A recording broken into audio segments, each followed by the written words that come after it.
a number of years ago, Alison Cook-Sather and teams from Bryn, Mawr, I think it was Smith, several other places, had a project called the Technopedagogy Project. And the basic idea was to think about reconceiving courses with a team. And the team consisted of a faculty member, an instructional technologist, a librarian, and a student consultant. And that experience I thought was just fantastic. And I think out of that experience and other threads that folks have had, I think the TLI concept emerged from that. So that was kind of my first engagement with partnering in the design of a course. So I first became involved in the Teaching and Learning Initiative in my first year at Bryn Mawr. By the time that I arrived at the college a year and a half ago, the provost had decided to offer a standard option to incoming faculty that you could take a course release in exchange for participating in a semester-long TLI seminar with other new faculty.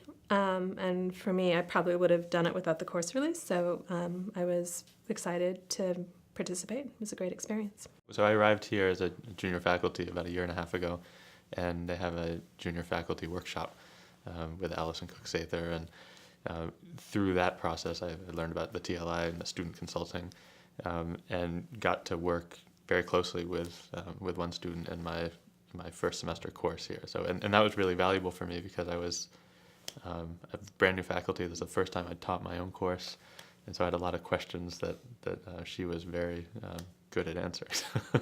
I very much like the idea of having a partner in this process. And one of the nice things about students is they tend to be really excited about the idea of having conversations with a faculty member that maybe a colleague wouldn't be quite so excited about doing.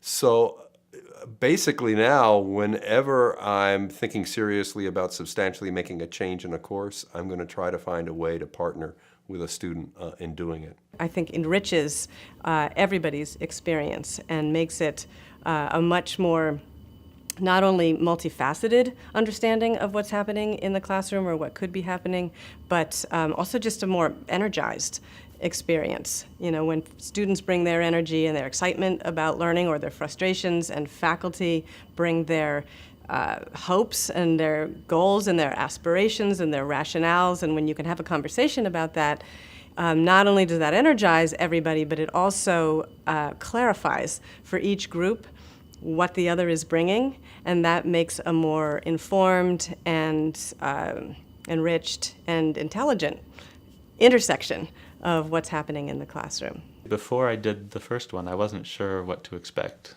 I wasn't sure how productive it would be. I wasn't sure how insightful the student comments would be. And I don't know why it works so well, but it was just a phenomenal experience. I mean, obviously getting the perspective of a student when you're interested in the student experience that makes a lot of sense, right? The other thing is, I mean, the students who are involved in this are sort of conscious about their own learning experiences, right? And so they're, you know, of the students that you might hope to get advice from, it's a great group of students.